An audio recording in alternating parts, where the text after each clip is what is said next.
সেজদা দেওয়ার সময় আল্লাহ বান্দার সব থেকে কাছে চলে আসে।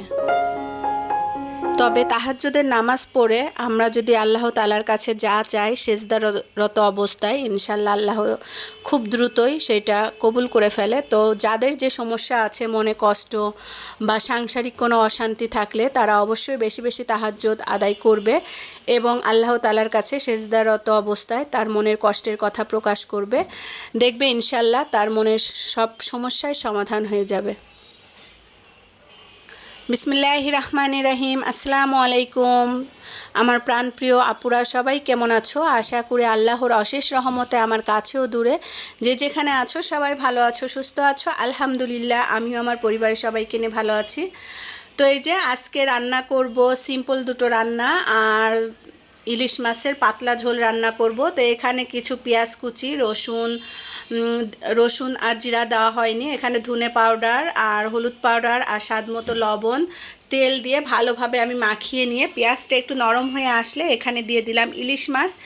আর এই মাছটা বেশি বড় না, ছোট ইলিশ, তবে এটা পদ্মার ইলিশ ছিল বলে আমি এটা পাতলা ঝোল করছি। তো পদ্মার ইলিশ মাছ যদি পাতলা ঝোল করে খাওয়া যায় তাহলে খেতে কিন্তু খুব টেস্টি লাগে। আর এই ইলিশের ঝোল দিয়ে এক প্লেট ভাত খেয়ে নেওয়া যায়, আর কোনো কিছুই লাগে না। তো যারা ইলিশের ঝোল খেয়ে দেখোনি তারা অবশ্যই একবার হলে এভাবে ট্রাই করে দেখবে যে ঝোল দিয়েই তোমরা ভাত খেয়ে উঠবে, তোমাদের আর কোনো কিছুই প্রয়োজন হবে না এবং বাসার সবাই খুব পছন্দ করবে। তো ইলিশের ঝোল রান্না করা কমপ্লিট হয়ে গিয়েছে। এবার এখানে আমি পাঙাশ মাছ ভুনা করব। তো বাসায় আজকে কোনো সবজি নেই, সেই জন্য দুটো মাছই রান্না করা হচ্ছে, ইলিশের পাতলা ঝোল আর পাঙাশ মাছ ভুনা। তো আমার প্রাণপ্রিয় মিষ্টি মিষ্টি আপুরা ও ভাইয়ারা যে যেখান থেকে আমার এই ভিডিওটি দেখছো অবশ্যই একটা লাইক দিয়ে ভিডিওটি দেখবে। আমি ইনশাল্লাহ সবার ভিডিওতে লাইক দিয়ে দেখি। আর রান্না করতে করতে এদিকে আবার আমি কেক তৈরি করছি। তো একসাথে তিনটা কাজ করা হচ্ছে। তো চিন্তা করলাম যে বাচ্চারা একটু কেক খাবে, তো বলেছিল যে আম্মু আমাদের লাস্ট পরীক্ষার দিন কেক তৈরি করবে, তো সেই জন্য ওদের জন্য কেক তৈরি করা হচ্ছে। তো এখান থেকে কিছুটা কেক আমার বাবার বাড়িতে নিয়ে যাব আমার ভাস্তিদের জন্য, আর আমার বাচ্চাদের জন্য কিছুটা রেখে যাব। তো কেকের ব্যাটারটা তৈরি করা কমপ্লিট। আর এখন এই যে বাটিটার ভিতরে আমি কাগজ গোল রাউন্ড শেপ করে কেটে দিচ্ছি। কাপ কেকের এখানটাতেও আমি ছোট ছোট কাগজ দিয়ে দিচ্ছি, তাহলে কেকটা কিন্তু খুব সুন্দরভাবে উঠে আসবে এবং বাটিতে লেগে থাকবে না।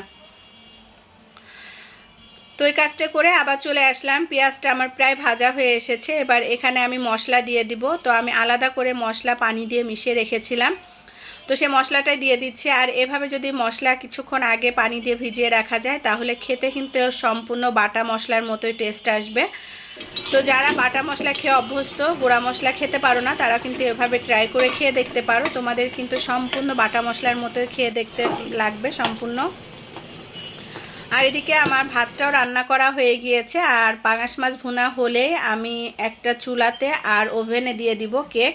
তো আমি যখন একটু বেশি পরিমাণে কেক তৈরি করি তো কিভাবে করি সেটাই তোমাদের সাথে শেয়ার করছি। একটা ওভেনে দিব আর একটা চুলায় দিব। তো এখানে কিন্তু আমি যে কাপ কেকগুলো আছে সেটা ওভেনে দিয়ে দিব, আর যে বাটিটা আছে এটা কিন্তু চুলায় দিব। আর কিভাবে দিব সেটা অবশ্যই শেয়ার করব। অনেকে মনে করো যে ওভেন ছাড়া কেক হয় না, আসলে এটা কিন্তু ভুল ধারণা। ওভেন ছাড়া কিন্তু চুলায় খুব সুন্দর কেক তৈরি করা যায় এবং অনেক স্পঞ্জি হয়। তো আমার এই বেটারটা আমার ছেলে আবার খেতে খুব পছন্দ করে, তো সে নিয়ে চলে গেল খাওয়ার জন্য। তো এই যে কাপকেকের যে বাটিটা সেটা কিন্তু আমি ওভেনে টাইম সেট করে দিয়ে দিলাম। আর এবার স্ট্যান্ডটা দিয়ে তারপর বাটিটা বসিয়ে এটা আমি চুলায় দিয়ে দিব। তো একসাথে কিন্তু আমার দুই রকমের কেক হয়ে যাবে ইনশাল্লাহ, বেশি একটা সময় লাগবে না। তো এগুলো দিয়ে আমি চলে যাব গোসল করে নামাজ কালাম পড়ে তারপরে দুপুরে খাওয়া দাওয়া করব। তো এইখানে এই ছিদ্রটা বন্ধ করার জন্য আমি একটা মশলা দিয়ে তারপর ছিদ্রটা বন্ধ করে দিলাম, দিয়ে তারপর চুলায় বসিয়ে দিব। আর আমার কিন্তু ওই কাজটা করতে করতে এদিকে কিন্তু পাঙাশ মাছ ভুনার যে মশলাটা কষানো হয়েছে এটা কিন্তু কমপ্লিট কষানো। এবার এখানে পরিমাণ মতো পানি দিয়ে কিছুটা বলক আসার জন্য অপেক্ষা করছি। আর পাঙাশ মাছে কাটা কম থাকার জন্য আমার বাচ্চারাও খেতে পছন্দ করে, ইভেন তোমাদের ভাইয়াও খেতে খুব পছন্দ করে, সেই জন্য পাঙাশ মাছটা ভুনা একটু বেশি পরিমাণে করা হয় আমার বাসায়।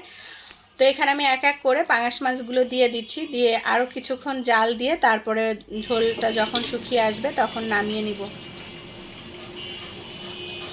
আর এইভাবে ভুনা করে খেয়ে দেখবে, সম্পূর্ণ সিম্পল মশলা দিয়ে। আমাদের কাছে খুবই ভালো লাগে এই ভুনাটা। আর এখন এই যে কেকটা বসিয়ে দিলাম, আমার ভাত রান্না কমপ্লিট। ভাতটা নামিয়ে তারপর কেকটা বসিয়ে দিলাম চুলায়। তো প্রচুর বাহিরে শব্দ হচ্ছে, আর আমার ভিডিওতে যদি কোনো ভুল ত্রুটি হয়ে থাকে তাহলে প্লিজ ক্ষমা সুন্দর দৃষ্টিতে দেখবে। আর এখন কিন্তু এদিকে কেকটাও প্রায় হয়ে এসেছে। আর প্রতিদিন জাম খাচ্ছে, আসলে জাম খেলে কিন্তু রক্ত পরিষ্কার থাকে, সেজন্য সবাই এই জামের সিজনে বেশি বেশি করে জাম খাবে। আর যাদের ডায়াবেটিক্স তারা তো অবশ্যই খাবে, জাম খেলে কিন্তু ডায়াবেটিক্সের জন্য অনেক উপকার আছে। তো আমি এখানে জাম খাচ্ছি, আর দুপুরবেলা একটু টক খেতে আসলে আমার ভালো লাগে। আর এই যে বাহিরের ওয়েদারটা একটু শেয়ার করলাম, বাহিরটা কিন্তু মেঘলা মেঘলা হয়ে আছে। আর এখন এই যে টেবিলে খাবারগুলো পরিবেশন করে দিব। তো তোমাদের ভাইয়া আজকে আসবে না, আমার একা একাই খেতে হবে। তো খাবারগুলো সাজিয়ে তারপরে কেকগুলো নামিয়ে আমি চলে যাব ওয়াশরুমে। আর এই তো কেক কিন্তু তৈরি হয়ে এসেছে, এখন কেকটা নামিয়ে ঠান্ডা করার জন্য আমি সাইড করে রেখে দিব।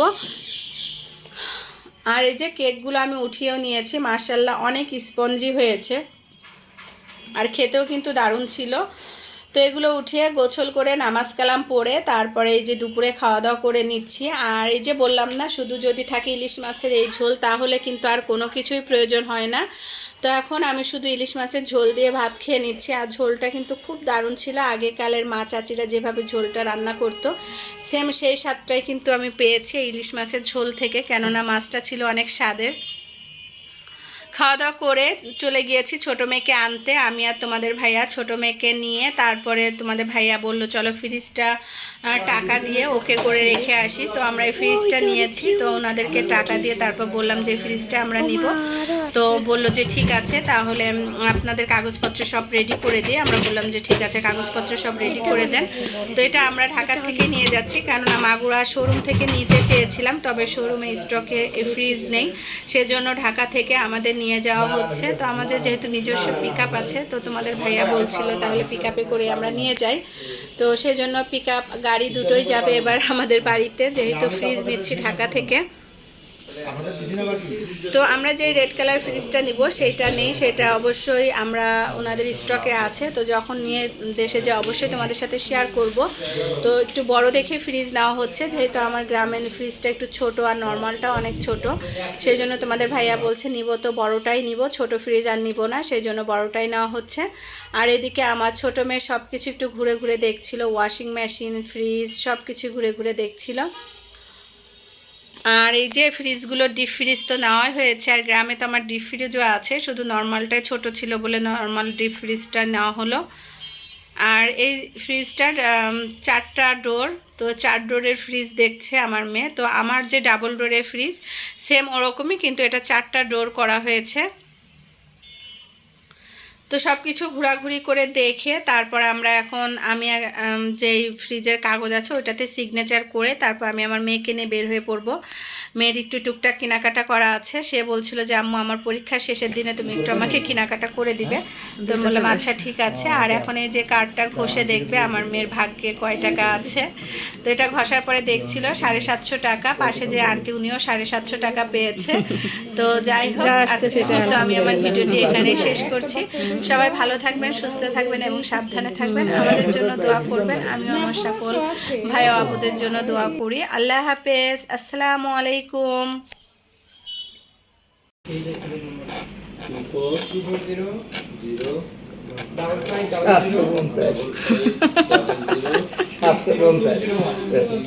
Absolut.